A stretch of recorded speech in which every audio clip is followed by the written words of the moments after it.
Get ready for the Chip and Dip Show. Alive and cringing. Here are your hosts, Alex and Chip McGee. All right, and we're back. Chip and Dip Show, episode 8. We keep doing these things. 8 episodes? I know, 8. Our all-time high. Yeah, this is the world record shit. Groundbreaking. All Well, right. Congratulations. I know. Big pat on the back. So, this episode, we are going to jump right into Pop Cringe, and then we've got a few topics to go over after the break. And we have something very, I'm going to say, interesting for the break, but we'll cover that later. So anyway, Pop Cringe. Just going to get right into it here. Yes. I know, your favorite. I think it's a lot of people's favorite. So what I've got, first one up, is Remains to be Seen. A company in California has begun offering glass coffins, promising to better preserve the user's remains. However, the glass coffins have just started becoming more popular among internet influencers due to the coronavirus. Influencers have been shown purchasing the transparent tempered tanks and have been upgrading them with lights, cameras, and most unusual, music. Yeah, I believe it. Believe it? All right. Yeah. So Mod coffin. coffin mod. Get your coffins modded here. There's a market for it, dude. I mean, strangely enough, people kind of want to be remembered in a fantastic, especially nowadays, like with all the tech that's going on and all the cool fancy gadgets. Yeah, I could see how you'd want to bring some life to a funeral. It's funny you say that. Influencers have said they are hoping to bring an enhanced atmospheric experience and breathe new life into the graveyard scene with a view of what's going on inside the coffin by replacing the traditional tombstone with a projector so that anyone that comes by to pay their respects can get a glimpse of how lit their new permanent digs are. I like how they just literally balls out how lit it is, bro. I mean, yeah, that's your granddad. He's dead, but bro, that coffin, look at that. lit. Look at the rate of that decomposition. That shit's dope. But check out the composition while he's doing the decomposition. He's got the decomp and the comp. They go hand in hand. Know what I'm saying? All right, so fake as far as I know. But again, what? Oh, come on, man. I was really hoping that there would be some millennials out there. Okay, you know what? We're going into this business. Forget it. This is genius. Okay, we've already come up with ideas on the fly like that. And honestly, when I go to funerals, yes, you want to pay respects, but at the same time, people, no, let's do this. We're doing it. So just want to loop back around to the title on that one because I don't think that it got enough credit. Will glass coffins become popular? Remains to be seen.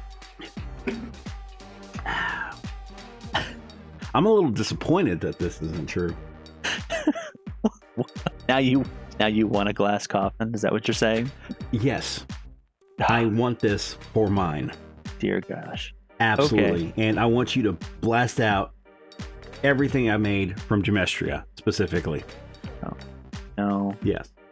I was like, you're going to suffer through it one way or the other, and my funeral is the best time to bring my work of art out to the public conscience. Okay, moving on.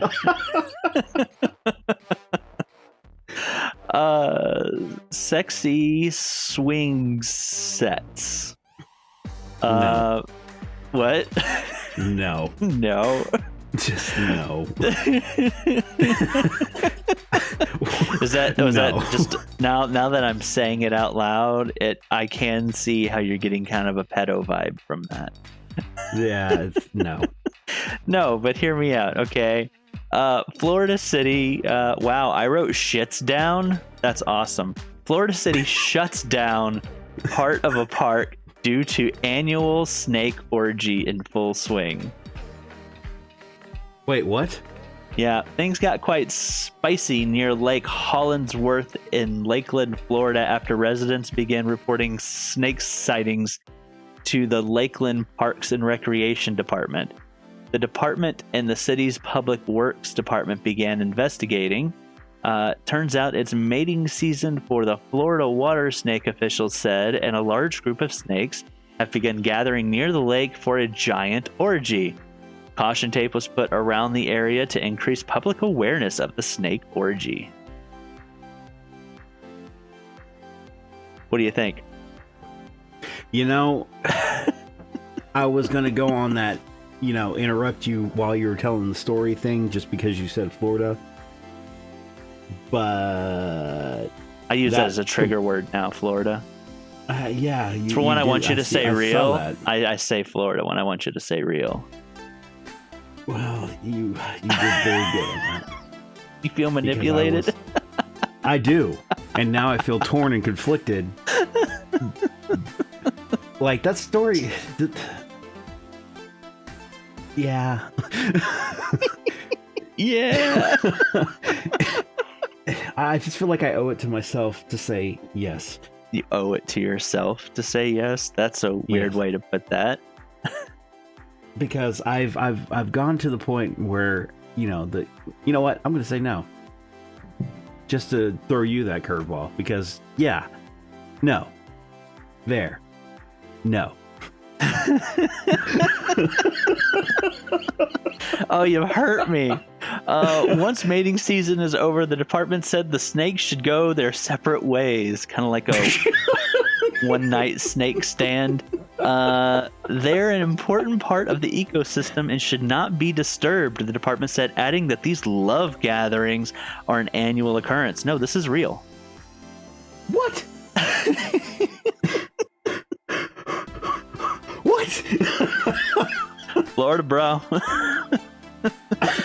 Oh, I hate you right now. Oh, heck, all of my stories might be real. Okay, so their reaction to it is very Florida. Very Florida. Oh yeah, man, it's just part of the season, man. Snake season mating. Like that's just what happens here. It's gonna go on. Yeah, just don't worry about it. Y'all just go back to your business. Like, hey, yeah, you know what this snake orgy's missing? Caution tape.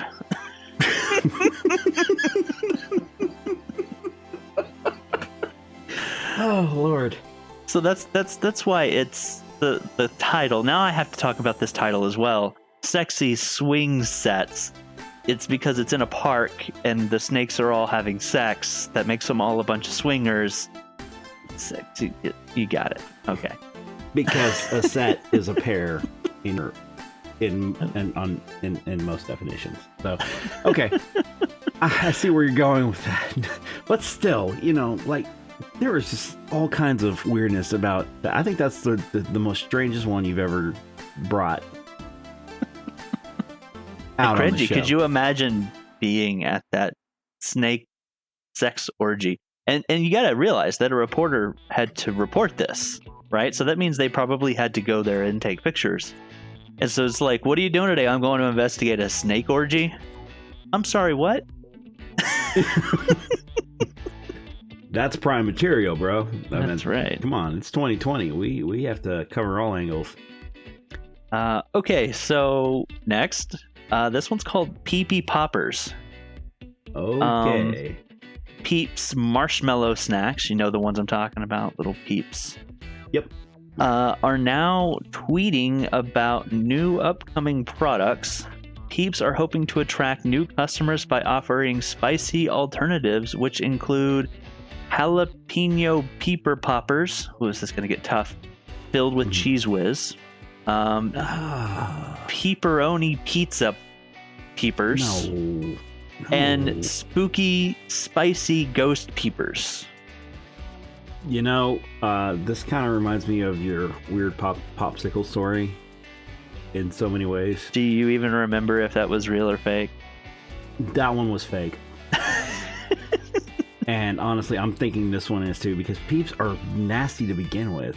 Like, well, yeah, but isn't that kind of why they would want to try and branch out a little bit? Is because they're no longer being known for their, awesome flavor, and so they're getting tired of just only making money around Easter. So by putting out spicy alternatives, where you've got shows like Hot Ones that, pretty big into the heat industry, and then lots of hot sauces coming out that are getting their own little spin-offs, and I think you're trying too hard.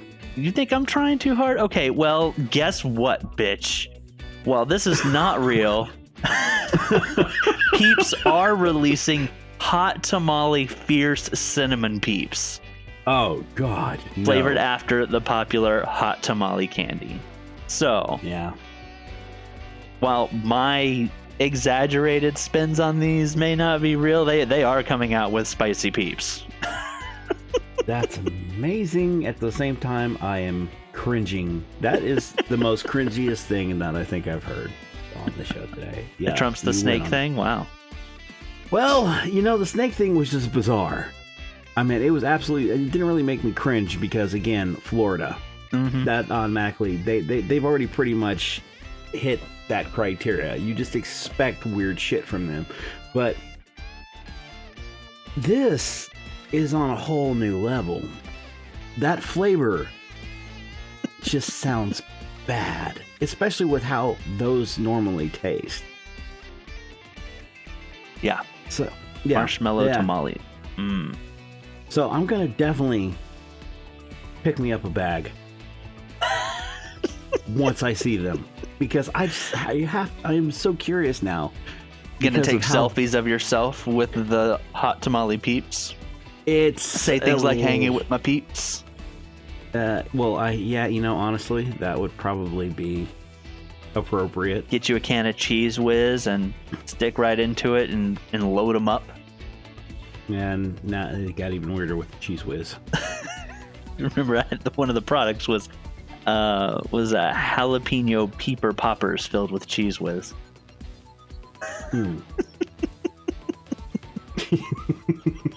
They should hire me. I can make their products far worse than they ever dreamed. Okay. Next one here is Tacky Hacks. Using only tape, Tesla testers were able to deceive the auto-driving Tesla's AI, the Tesla 2, I believe, into breaking the law.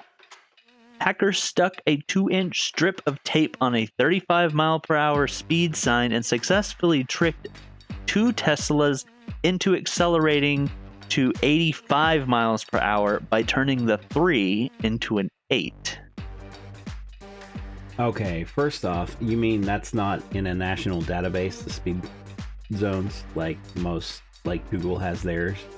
I mean, I would imagine that there would be, but what about areas that are not mapped? It takes a while for Google Maps to get updated. Databases don't update themselves. Someone has to update them. True, but at the same time, I can only imagine that being an extreme liability, because machines are capable of making errors. And if somebody was trying to, facial recognition has gotten really good. Them writing in autopilot and detecting speed signs could also be realistically a thing. But at the same time, again, you have a database that has this information in there. And yes, it does take a while to update it, but Google can update literally the time reported traffic comes in. They work with carriers. It's funny you say carriers, because I live off of a street called Carrier Parkway, or near off of a street, close enough that it impacts my life to have to go there. And they have 3 of the on and off ramps shut down, and they've created new ones, completely new exits a little bit further up. Okay. Mm-hmm. Google, it's taken a week for it to register that those exits are shut down, and it still isn't registering one of the new exits that's been created. It acknowledges one of them, but not the other one. And it's been more than 2 weeks for that one. So, I see. Yeah. And whose database do you think Tesla is using? Do you think they're paying Google for their database, or No, or are they right. using their own satellite imagery, or, a combination of things, or what? Because at some point you're going to run into a problem where a sign is not accurate, right? Some small podunk town has updated their sign, but they didn't report it to Google or whatever because they're low tech. And the fallback for that has got to be the car's camera reading the sign itself. Okay. Yeah, okay. I guess I can see your point. So this is real. This did actually happen. And also testers at McAfee were able to replicate the issue as well by tricking a car into going 50 miles per hour using Tesla's the same just method. getting such, he's trying to do innovative shit, and unfortunately, it just. Hey, I at guess least it was testers that this happened to, and they're being open about it. Well, okay, I'll give it that, but it's like at the same time, you think people are just like trying to take him down a peg because of the fact that he's trying to do something new and different, and I'm not going to go out and buy a Tesla because I can't afford one, obviously, but at the same time, I gotta respect the guy for at least attempting to do something in that realm. It's just I've always been iffy with the whole autopilot with cars thing. I've never liked the idea. Yeah, it doesn't make me real comfortable either. But then again, I didn't grow up in a generation where there were self-driving cars, so of course my brain is not going to be very accepting. What I did grow up in is in a world where everyone drove their own cars, and traffic deaths are common, are normal. Yeah. Can you imagine a future where traffic deaths, there's only let's say a bug comes out on a firmware update on all the cars, right? And everyone has self-driving cars, and there's 10 accidents in a month. Yeah. 10 accidents in a month from self-driving cars, but no other accidents, and only some of those accidents resulted in death. Yeah, and I can definitely see that being a perk, in the long run.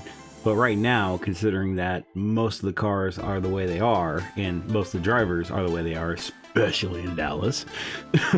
Yeah, it's unless everybody has a self-driving car, then probably not many people should have self-driving cars at all. Yeah, at least not here. It would have to. California. I feel like it should be a full replacement. No. Not LA. Not yet. Yeah, I feel like if we're going to do self-driving cars, it should be all or none. Because, as smart as AIs can be, I still think that there's always going to be enough of a chance for someone to do something stupid enough to trick the AI into causing some insane problem, right? So, but if you have all the AI cars are all driving, then yeah, there may be accidents from what the AI couldn't have predicted, but it may not necessarily result in as high of a fatality rate as accidents do these days.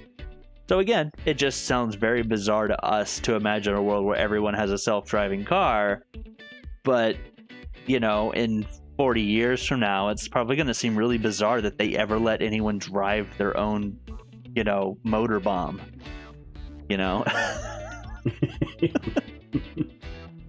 So, okay. I think I've got just one more. Yes. Oh man, this one's a whopper too. Little long. Settle in, but worth it. Okay, I may have gotten a little carried away. This one is. I'm intrigued. Hair of the man that bit ya. Okay. Okay. Yes. This is fascinating. This title alone. Okay, go ahead. A nude man covered in mud was arrested after biting a police dog. Neighborhood residents called the police, reporting a man with a flashlight was in their yard acting erratically. The police arrived to see the suspect turning the flashlight on and off while making unusual noises. When the police approached the man in a ditch at the time, he was covered in mud and completely nude, making bird sounds. When approached by the police, he attempted to escape by hiding under the porch of a mobile home, then later fled after punching an officer multiple times. When backup arrived with a canine unit, he was tracked to the nearby woods, where he began acting like a dog himself. When the canine officer was ordered to bring the man down, the man instead caught the dog by its head and bit the dog first. This was Florida. Damn it. I was about to say you didn't say Florida. I am saying Florida. Oh, Real or fake, that adds some nice flavor to it. that is absolutely 150% real. That dude was on bath salts. I'm telling you, that Bath shit happened. salts. That happened. That really did happen. And I am standing by that 150%. That guy was Because bath salt Florida. Okay, so after the dog wrestled free, he eventually bit the man back, pinning him down, allowing officers to take him into custody, where they soon found out he was on meth. Yeah, that's real. Okay, so it was meth. It's actually, I don't even remember what bath. Are they a form of meth, or is that something completely different? No, I think there's something completely different. Yeah, I can't imagine some marketable product effectively being meth being available. I mean, don't get me wrong, bath salts has some similar effects, but not. Okay. Meth has a deteriorating effect on the logic center of the brain, so the longer you do it, the less things make sense. So you start acting more and more radically the more you use it. So makes sense. Yeah.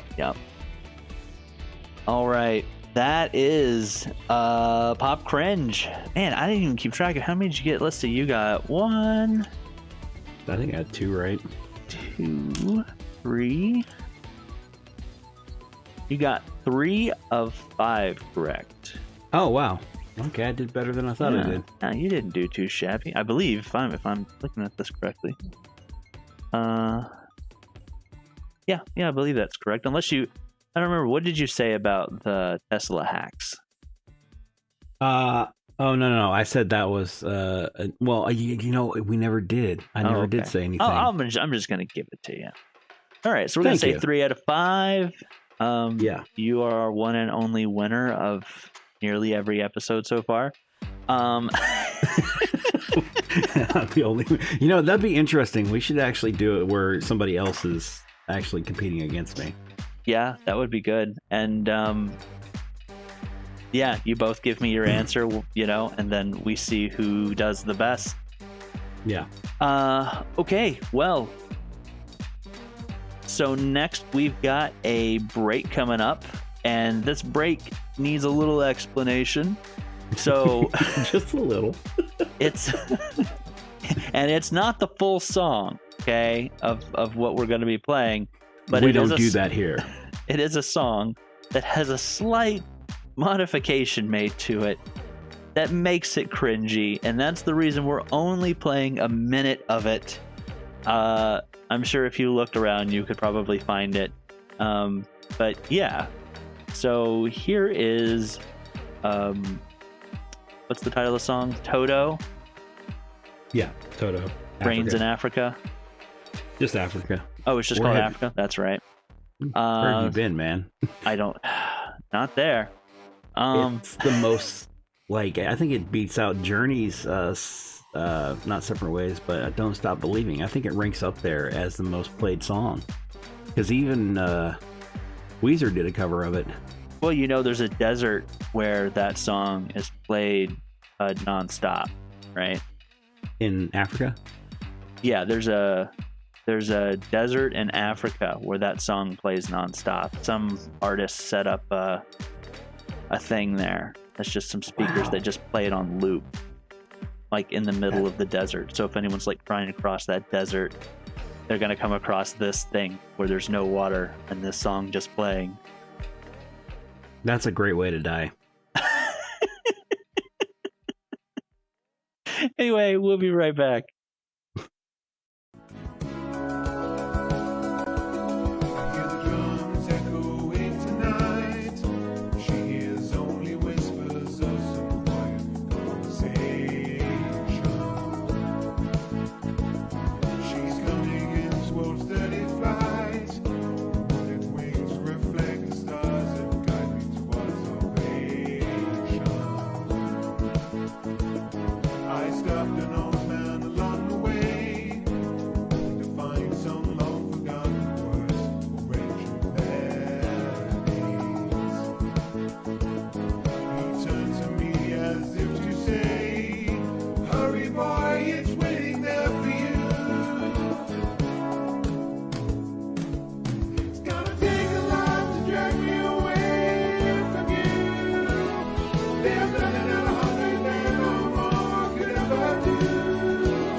All right, and we're back. I hope you quote unquote enjoyed that as much as we did. So we have a few topics to discuss. I'm gonna get those thoroughly discussed. One of them, I just found out right before we started the show. Both of our topics, by the way, are video game topics. So buckle up. We're easily triggered by video game topics. We're about to be nerds. Yeah, big nerds. So the first one is Final Fantasy VII Remake is being released soon, right? Oh yes, very, very soon. And you have reserved your what is it you pre-ordered? Yeah, I actually bought the special edition. I paid for it in full already. And why is it that you feel kind of like you're being gypped? I don't feel like I'm being gypped at all. No, come on now. That's not what you said. No. I never personally, my personal feelings on this. Okay, so this is why everybody else is feeling gypped. Okay, because everyone else. Okay. Yes, this is the controversy behind it. So, anyways, Final Fantasy VII is known it's like one of the biggest role-playing games of all time, and that's the reason why Square decided to remake it, because they're like, hey, this has got a great story. It holds up still to this day, and plus, there's a lot. It's basically like Star Wars. It has its own cult following where everybody can quote it and all that crap. I mean, I know people who aren't even hardcore Final Fantasy fans that literally have vivid, memories of that game. So yeah, it's extremely nostalgic for a lot of people.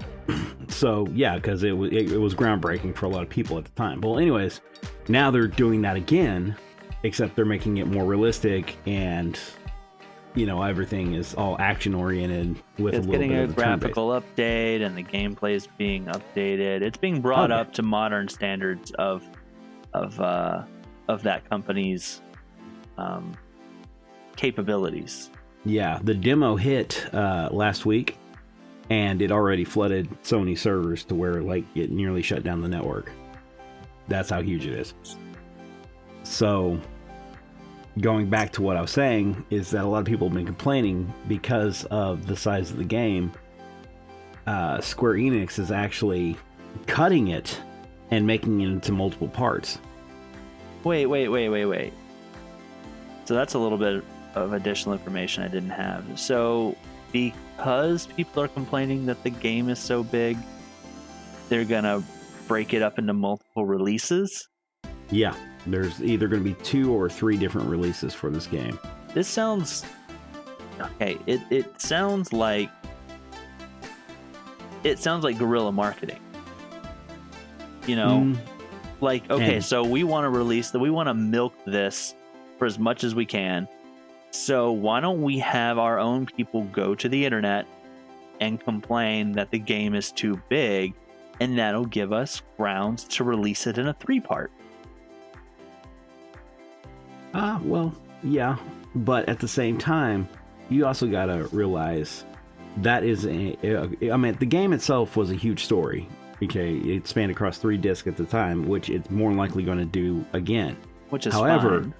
Because of the fact that they have, all the locations that they're recreating, this entire game for the first one is only going to take place in the city of Midgar, which is the main town, which took about 5 or 6 hours to complete on the first release 30 years ago. This one, each game that they're releasing is going to be the size of a full game, from 60 to 80 hours of gameplay, like a normal standard release. So it's going to be 3 different games. But this just doesn't sound like something that you make a decision based on feedback from players. This sounds like a decision that they already kind of had planned. That they had planned because of how expensive it was to make this. Yeah, I mean, even if they have to release it on 3 discs, again, it's still, they're releasing on DVDs. It's costing them the same amount. Blu-ray. Yeah, exactly. So it's costing them the same amount as far as creating the discs go as it did back then, as far as materials and printing, Yeah.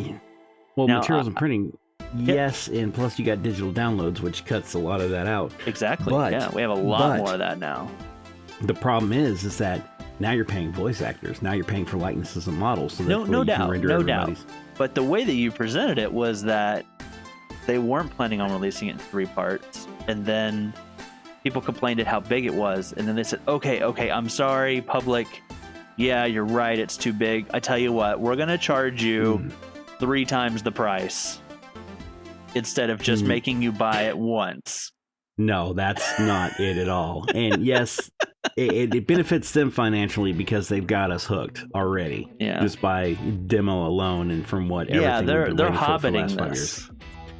And you would, with an enterprise like this in this particular game, I'd have to side with the company on this because again, that costs a lot of fucking money to go out there and do something that bold. That game is huge already. That story is very, out there and like most Final Fantasy games. But again, that one was very memorable. They have to recreate every scene as lifelike as possible and how we remember it, but also give it that standard flourish. It's going to cost a lot of money. So yes, they're going to want the returns out of this. If they make the whole game as is, it's going to be very underwhelming. I don't know. I may be just a little jaded, but I think that if you look at how much content is already available to them via the original Final Fantasy VII games, the base models are already there. They have to reshade and maybe up the poly count a little bit, but I know that that's not the poly count. Increasing the poly count's not that, dude. I'm telling you, increasing the poly count's not that crazy. Okay, it'll take a team of people, sure, 2 or 3 to do it in the amount of time that they're trying to get it done. Retexturing, they don't have to create all new textures. They already have a massive database of textures already created from all of the other projects that they've created since then that are already high-res textures. Actually, no. Square lost every one of their from Final Fantasy VII to 9. They lost all of their original project data. Yeah, to 9. But I'm talking about, let me give an example. Metal, right? Dirty metal. Very common in the world of Final Fantasy VII. Very common in all of the Final Fantasy worlds. Yeah. Okay. No, they had Skin to texture. recreate everything from scratch. No, they didn't. I would challenge that. They're not creating. They may be creating a lot of some of the models from scratch that are too low poly to take them as they were and upgrade them, but they're not recreating textures. I can almost guarantee you that they are using most of the textures that they already have from all the other games that they've released since 7 came out. Because you got 14 out right now. They could use tons of textures from 14. You got Final Fantasy 13-2 or whatever it's called. They've got a lot of textures that they can use and a game engine that's already well established. You see, Final Fantasy VII was using a game engine from I can't remember the other game. Another game. 15. Yeah, but it wasn't a 1-to-1, right? So they back in the day, Final Fantasy VII, they had to basically take an engine and they had to upgrade it to do what they wanted to do with Final Fantasy VII. Okay, and then today they don't even have to do that. Yeah, you're right. They're going to take Final Fantasy 15's engine and put it all in. I definitely think that they have quite a bit of work that they have to do, but for an operation like them, I think that I strongly feel, based on what companies are getting away with these days, gaming companies are getting away with these days, that them deciding to break it up into 3 parts and claiming that the game is even more massive. Well, it's only more massive because they're using higher resolution textures, which they already know how big the textures are going to be because most of them are coming from their other games. And the models don't increase the size because 3D models don't actually hold a lot of data. It's text data. That then you've got all the story dialogue, which can be quite hefty, and then you've got all of the logic for what happens if then, all that stuff. That can be quite hefty, especially if they've changed the game mechanics to align more closely to their more modern offerings without upsetting changing too much and upsetting the original Final Fantasy VII base, Yeah. So I do feel, I'm on the outside of this nostalgia. I didn't have access to play Final Fantasy. I saw a lot of people, going crazy about it whenever I was younger, but I never actually got to play it. My gaming came about a little bit after that, whenever I got to really dive into gaming. So from the outside looking in, from someone who doesn't have a nostalgic heartstring tied to this game, it feels like you're being manipulated into thinking that they're starting over and this is such a huge game. They've got to release it in 3 parts. Well, there were games that were released back then that were a single game that were 6 discs, and they cost the same amount as every other game, This just feels like they're trying to milk it. It feels like they're doing the whole Hobbit thing where, they split the Hobbit up into 3 movies. Well, let me tell you what I got out of this transaction, my friend. This transaction. Okay, go ahead. This was serenity at that very moment. Once the GameStop associate told me what I'm getting with my limited edition what special are you getting pre-order, with your limited edition? I'm getting a Shinra card and some Chocobo materia. What is the Chocobo materia? Is it a plastic ball that glows? It's just shiny. And a piece of paper? Shinra card. A Shinra card. Is it a piece of paper? It's like an ID card that's, like a badge. I'm going to totally put it in my wallet. That you could print out yourself? Don't judge me. This is coming straight from the company that made this lore what it was. If you're buying the limited edition, I would think you would get maybe an action figure or something at least. A silver casing, or what's that special casing that they do for movies? What's it called? Silverback or aluminum? It's like a metal encase. I don't know what it's called. I can't. You know what I'm talking about? It's like specialized casing, but it's like metal or something. I've seen some movies come in an aluminum tin. Okay, well, I guess it's like one of those. It's a special case and Chocobo materia and a Shinra card. Case. I am excited. Well, I don't want to diminish your excitement. These days, we all could use something to be excited about. I've got my own thing coming up that does not have anything like that that's going along with it that I'm excited about, but I'm not going to cover that here. We're both kind of excited about it, but still, yeah, no, I don't want you to not be excited about it. I just want to give a measured perspective. I'm attempting to play devil's advocate to your excitement so that other people out there who are not hugely nostalgic about Final Fantasy VII get a realistic perspective of someone who's super excited versus someone who is not, hooked already. So good. Okay. Me and my Chocobo materia alone. Chocobo materia. Dear goodness. I think that's what I'm getting. Actually, I don't know. I just like saying Chocobo materia. But they said some kind of materia. If it doesn't light up, you're getting gypped. I just want to see what they think it actually looks like in real life. Because on the games, it's just like a little ball. Yeah, it's like just a little ball with like a marble with, kind of a starburst or a nebula burst inside of it, and it lights up a little bit. Yeah. Yeah. Okay, well, on the topic of video games, what's that company? Ubisoft put The Division 2 on sale.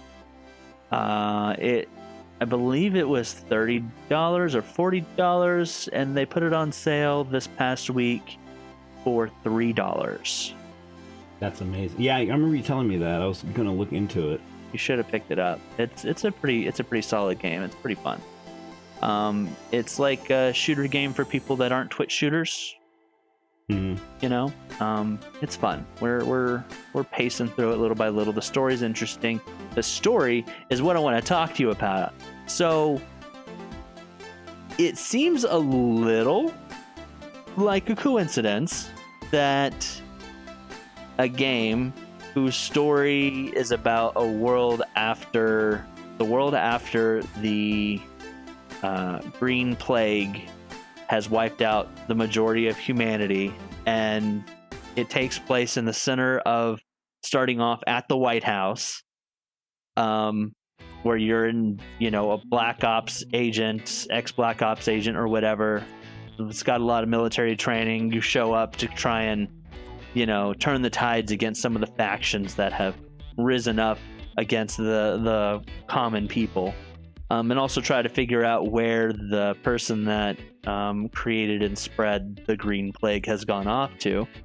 It seems a little convenient that a game that has a backdrop of a viral plague spreading goes on sale for $3 right at the head of this coronavirus scare.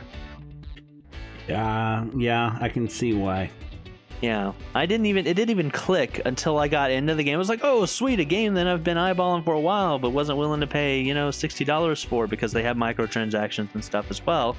I try not to, favor companies' business models that try to do purchase to play and microtransactions. It's like have enough faith in your product that people will purchase your microtransactions, or get rid of microtransactions completely and just put your game out. Make it purchase to play. Pick one. Don't do both. But anyway, so I wasn't gonna. But $3. Okay, I take the dive. I get into the game and I start listening to the story, which I didn't dive in a whole lot before because I like to experience the story in the game. I don't like to spoil it for myself. But I don't think I'm spoiling much by saying, that not just a few minutes in, they start talking about the Green Plague and how that's wiped out most of humanity, and we're in Washington, D.C. Wait a minute. This is hitting really close to home. And this game just went on sale, and Ubisoft just released their expansion. I can't remember the name of it, but it has something to do with New York.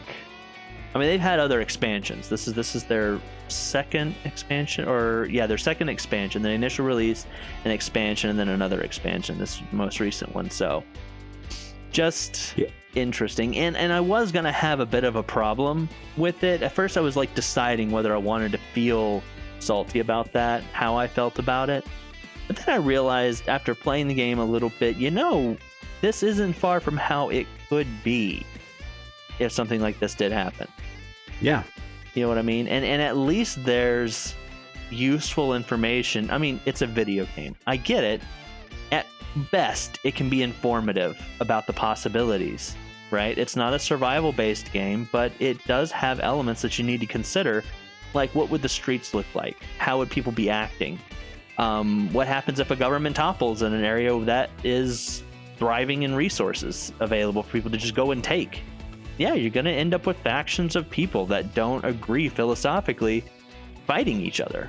And it was just like, you know what? I'm going to choose not to get upset about this because of how realistic this is, because of how realistic they made the game. And they did make it very realistic from my perspective. So a lot of the games, especially like Call of Duty, a lot of them have really great stories. That just throw you for a loop and really make you think, strangely enough. Well, this one's a Tom Clancy story-based game. Yeah, it was a novel. Yeah. And did he actually make the Division 2 the novel, or was that just a spin-off that they did on their own as a game? I'd be lying if I guessed. I don't know. But I know that he's involved in the stories of the games. I know Wildlands was pretty great. That one was based in Mexico, and you had to navigate cartels and stuff, and it was a good game, but nothing on the scale that Division 2 is. Division 1, very similar, and they released Division 2 because I think that they didn't want to take it down. They didn't want to make the dramatic changes they felt were necessary and hurt the players that were still playing and enjoyed that style, so they released the Division 2 with these enhancements. I mean, it looks pretty close to the same game, just some dramatic mechanic changes. But then again, everyone would probably argue, oh, they just wanted to make a buck, so Division 2. But I would say that if they hadn't released now 2 expansions to Division 2. Well, they wanted to make more bucks because microtransactions. Yeah, and I don't have a problem with microtransactions as long as they're cosmetically based. So, no problem there. So far, they are all just cosmetic microtransactions. It's a weird subject, microtransactions. You know, like, I never really cared enough for it. Like, I was just like, okay, cool. Somebody wants to pay more to get something more out of it. You know, they're optional for a reason. It's whenever they force you to do it, that's when I have a problem, because it's like, okay, story expansions, if you're going to give me, you know, basically another 10-20 hours worth of gameplay, and it's like, you know, somewhere between a $10 range, hell yeah, I'll buy it. Oh yeah, because it's expanding a story and expanding, you know, mission play, because I like the game and I just wanted more content out of it. But if they do it in a realm, I don't know if they do it in a place where it's like the Kingdom Hearts redo. Like, I was reading about this, they literally go through the same levels. With another character. They just rehash the same content. Yeah. Ugh, and you're gross. like, wow. And they're like, yeah, no, it's a different perspective. I'm like, no, it's the same exact shit, and that's exactly what they got called out for. Yeah, and I also have a problem whenever it's like a heavy PvP focused game and you can spend money to buy equipment that's exclusive to spending money, or equipment that is nearly impossible to get without spending money. So they're like, oh no, you can get everything in the game, you don't have to spend a dime. But you're like, yeah, but I'd have to play for 4 years versus spending $7, you know, to get the item. That's not balanced, you know. But if it's just cosmetic stuff and the game is free, then the way I look at that is, okay, you gave me the game for free, we're playing it, I'm enjoying it, it's a great game, I want to support this game, I'm gonna go buy up to what I feel like the game is worth cosmetics. So I will spend somewhere in the range of $10 to $60 in cosmetics in a game that was free. But if you put a price tag on your own game, I no longer do that. If you say your game is worth $40 and I look at that and go, I don't want to spend $40 on a game that has microtransactions as well, even if they're just cosmetic, then you've already said the game is worth $40. Even if I get it for $3, I'm still not probably going to go in and spend that $40, because you've got other products you've released, like the expansions, that you're also going to have to eventually have to buy. So you've just lowered the price to try and increase the fan base of the base game. But if you make it free and you let me set the price of how much I'm enjoying the game by how much I spend on your cosmetic items, then I'm going to spend anywhere, like I said, from $10 to $60, depending on how much I enjoy the game. So I think that's a fair shake. But if you do both, then no. You already set the price, I paid the price, we're done. You know, I'm going to play your game. Well, now that we're on that subject, because I know we're going to reinvest and re-immerse ourselves in the world of Phantasy Star Online. Jesus Christ. Phantasy Star Online. See how it's like in my brain now that's my game, and here I am forgetting where I came from. But Phantasy Star Online 2 is obviously going to have that over here because the gameplay is going to be free. The game is going to be free. Yep. They have they haven't released what items are going to be premium yet. So in the Japanese version, you pay for ARX cash, and with that ARX cash, you can pay for a membership, which increases your the XP you gain, so it lets you level up faster. But it's not terribly difficult to level up by default, so that didn't really frustrate me. Felt a little pay to win, but whatever. It's not going to take me 4 years to get to max level. Then they have the thing that kind of bothers me is their player market in Japan. You have to have a store ticket. You have to buy a player store ticket or something like that in order to open up and sell your own stuff on the market. So that's a premium feature. And then, of course, there are a few cosmetic items that are premium, but you can find some players selling those on the player market. So to sell stuff on the player market, you have to pay premium, but to buy stuff from the player market, you don't. That gives players who are paying a way to convert their purchased tokens into in-game currency. Okay, and just to give a little background, because I know a lot of our listeners probably have never touched that game. Maybe 2 or 3 of them have.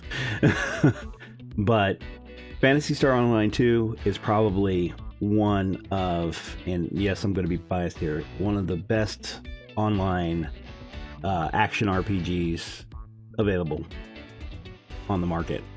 Yeah, there really aren't any that do what this game does. Yeah, they set the standard, I think. And it's huge in Japan. Of course, a lot of things are that should be, but this one is huge for a reason. Several animes have spun off from the game, and yeah, all around, I would encourage people. Sword Art Online being one of them. Yeah, exact. Well, no, they actually have a Phantasy Star Online 2 anime. What? Yeah, yeah, and it's not old; it's recent. Yeah, you should go check that out. Oh my god! Some fan you are.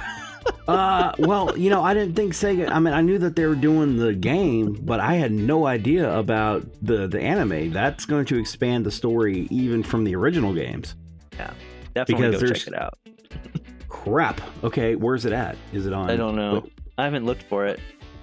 I already kind of itch for it, so that's why I'm playing something else until they release the North America version, which is coming up in probably the end of spring. So there's an anime. Oh my god! Goes to look it up right now in the middle of us doing a show. Yes, I am. This is important. Fantasy.